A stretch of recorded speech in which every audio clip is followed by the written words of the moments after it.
তোমালোকে বাৰে বাৰে কমেণ্ট কৰি থকাৰ বাবে আজি আমি আলোচনা কৰিবলৈ ওলাইছোঁ HS second year final examination 2026ৰ বাবে অসমীয়াৰ কেইখনমান অতিকৈ গুৰুত্বপূৰ্ণ ৰচনা। তো ব'লা আমি এই ৰচনাকেইখন আলোচনা কৰোঁ। আমাৰ প্ৰথম ৰচনাখন হৈছে তোমাৰ প্ৰিয় সাহিত্যিক। এই ৰচনাখন 2000 চন, 2002, 8, 11, 13, 15, 17, 23 ইমান কেইবছৰত এই ৰচনাখন ৰিপিট হৈছে আৰু 2026 চনৰ এইচএছ এক্সামিনেশ্যনৰ বাবে এই ৰচনাখন অহাৰ চান্স 99.9% আছে। অৰ্থাৎ এইখন এখন অতিকৈ গুৰুত্বপূৰ্ণ ৰচনা 2026ৰ বাবে। তো এইখন ৰচনা তোমালোকে যেনেকৈ নহওক চাবাই। 2 নম্বৰ ৰচনাখন হৈছে তোমাৰ প্ৰিয় গ্ৰন্থ। এইখন ৰচনা 2010, 16, 18, 20, 25ত আহি গৈছে।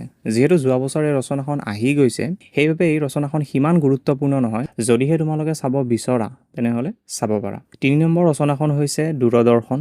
এইখন ৰচনা 2006, 8, 17ত আহিছিলে আৰু এইখনো এখন অতি গুৰুত্বপূৰ্ণ ৰচনা। 4 নম্বৰ ৰচনাখন হৈছে অসমৰ বানপানী সমস্যা আৰু ইয়াৰ প্ৰতিকাৰৰ উপায়। অৰ্থাৎ বানপানীৰ বিষয়ে আমি লিখিব লাগিব। এই ৰচনাখনো 2001, 5, 10, 17ত আহি গৈছে আৰু এইখনো এখন অতি গুৰুত্বপূৰ্ণ ৰচনা। 5 নম্বৰ মানৱ সমাজলৈ বিজ্ঞানৰ অৱদান, দৈনন্দিন জীৱনত বিজ্ঞানৰ প্ৰভাৱ, বিজ্ঞান আৰু মানৱ সভ্যতা। অৰ্থাৎ এই তিনিখন ৰচনাই এখন ৰচনাই হ'ব, আমি বিজ্ঞানৰ বিষয়ে লিখিব লাগে।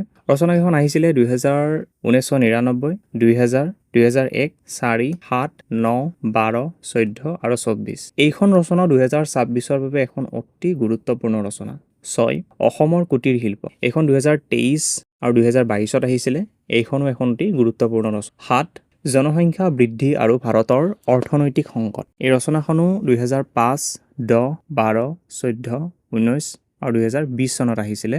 এইখনো এখন অতি গুৰুত্বপূৰ্ণ ৰচনাই হয়। 8 পৰিৱেশ প্ৰদূষণ আৰু ইয়াৰ নিয়ন্ত্ৰণ। এই ৰচনাখন 2006, 12, 18ত আহিছিলে। এইখনো এখন গুৰুত্বপূৰ্ণ ৰচনাই হয়। 9 নম্বৰ সামাজিক মাধ্যম আৰু বৰ্তমান সময়ত ইয়াৰ প্ৰভাৱ।